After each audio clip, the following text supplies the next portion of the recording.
Po si Graco Modes Duo Tandem Stroller, good for newborn, parehas po. Heavy duty, already washed, ready to use, wala po siyang faded, wala po siyang discoloration.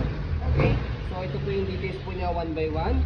So by the way, pwede po itong sit and stand. So pwede nyo po tanggalin po ito. Yan. So ayan, pwede dito upuan. Dito. Yan. So yan. Sample. Okay, sample po ako. Nagkaroon na po kami ng ganito, kaya we proven and tested na po ito. 67 kilo ako. Pwede umupo dito. Ayan. Then hawak dito.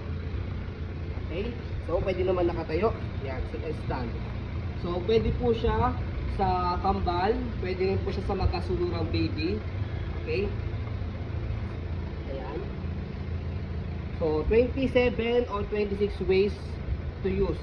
Ayan. So, sa pang newborn, ito muna ang pang setup pagka pang newborn. Ayan. Naka reverse parehas. Ayan. Meron ditong clips, yan. Para sa likod, para maiga siya parehas. Okay.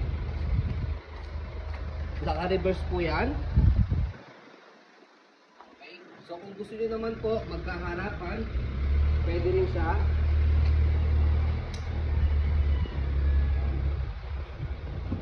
Sa magkaharapan, pwede rin siya.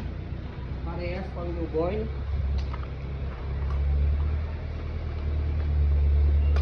Ayan. Okay. So parehas nakaiga. Kung gusto po ninyo. Ayan.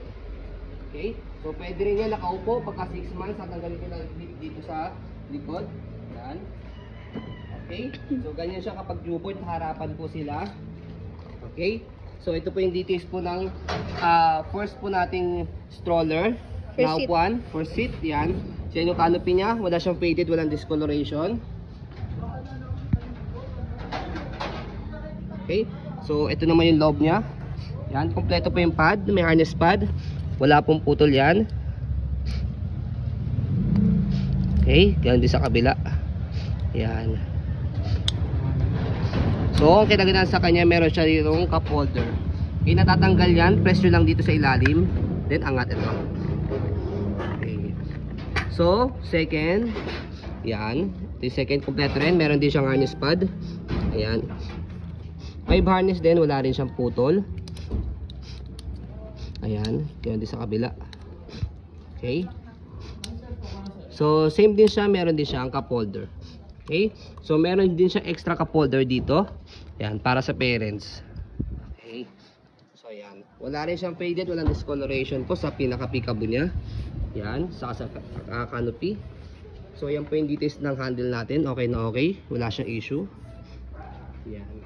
So, ito yung sit and stand natin. Yan. So, meron siya, by the way, harness.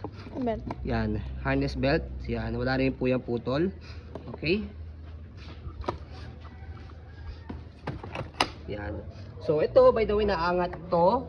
Yan. And then, natutupi po yan. Yan. Okay. So, malaki yung basket. Marami kayo pwede pa ilagay. Okay. So, pwede naman po yan. Forward facing. Dito naman po nakaharap. Naka-semi-recline lang siya. Yun nga lang, naka-semi-recline po itong harapan. Yung second seat niya is nakaiga. Okay. So, pwede rin i-semi-recline to, ah. Yan. Okay. So, regarding naman po sa body frame, sa left side, ayan po yung body frame niya, pati yung gulong.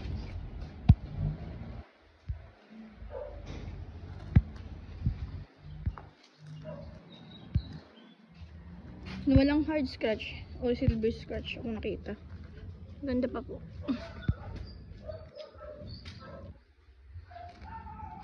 Wala rin faded yung ano. Walang faded.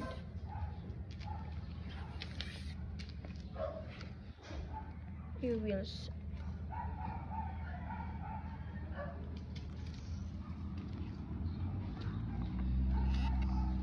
Ganda pa po. Lagi sa kabilang. So, body frame naman po sa right Patras. side, pati yung gulong.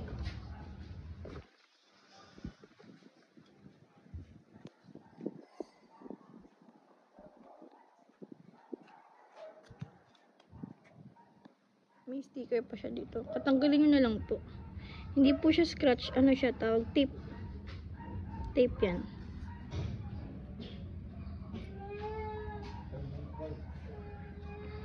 Ito yung apakan. Ikabuk So, lang. ayan yung tapakan niya sa likod. Stopper. So, yung stopper niya ito, kailangan nyo lang po siyang iangat tapos baba para mag-lock. Yan. Ito yung isang wheels. Tapos angat nyo lang po. Extra wheels siya sa likod. Para kung sakaling mabigat si toddler nyo, meron pa siyang isang wheels. Nag-swivel yung harap, daddy. Yes, ayan. Parehas nag-swivel yung harap ng gulong. Lockable. Yes. How? Yan. So, para naman po ilak po yung gulong, yan. Kung sakaling ihiheli nyo si baby, so ito, kulay gray, iaangat nyo lang siya. Yan. Okay? Baba nyo lang po kung gusto nyo i-swivel. Yan. Para easy to maneuver po siya. Okay? Sa kabila. So, yan. Ganyan din sa kabila, same lang din po siya. Okay? So, kapag ka naman po i-fold siya, make sure na fold nyo lang po yung canopy parehas. Ayan. Para po mag-compact folding siya. And then after that po, sa handle, slide nyo po ito. And then, after yung slide, squeeze. Okay? Kasi kapag hindi nyo siya in-squeeze, hindi nyo siya in-slide, nakalock siya. Okay? So, after po nyon, ito po yung demonstration po niya. Okay, slide, squeeze, tapos angat lang po yan. Makikita nyo po yung harapan, nag-fold siya, nag-bend. Tapos alalayan nyo lang po dito, i-fold. Yan. Kung nakaganyan siya, sumabit yung ito. Ito, sumabit lang siya, kaya angat nyo lang siya. Okay? So, meron siyang lock dito sa gilid. Ayan. Yan. So, can stand alone siya. Okay? So, ganyan po siya kapag naka-fold. Pakita mo muna, ikot mo muna siya.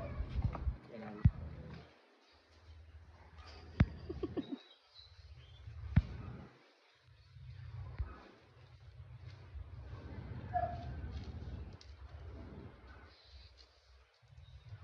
Go. Okay? So, kapag naman po in-open siya, so, madali lang din po siyang i-open. Tatanggalin nyo lang po yung pinaka-lock sa gilid niya. Okay? So, ito po. Tanggalin nyo lang po yung lock niya sa gilid. Push nyo lang siya, tapos angat lang po ito. And then, alalayan nyo lang po siya sa pagbuka. Yan. So, maglalak naman siya automatically pag nabuka nyo siya mabuti. Okay? So, ayan. Stroll po na natin muna. Doon. Yan. Para makita nyo po na wala po siyang issue kapag po ginamit po ninyo. So, testing po namin sa model po namin baby namin na 2 years old, 10 to 11 kilogram. So, ito. Say hello. Hello. Antok. Wala sa mood. Antok So, pa yan eh. Sabot, kakagising lang. So, ayun po, as you can see, very details po kami mag-video. Kasi sa policy po namin, no refund, no exchange. What you see is what you get. So, ayun po, sobrang worth the price po ito kung bibili po kayo ng brand new. Okay? So, yun po, maraming salamat. Have a nice day and God bless po.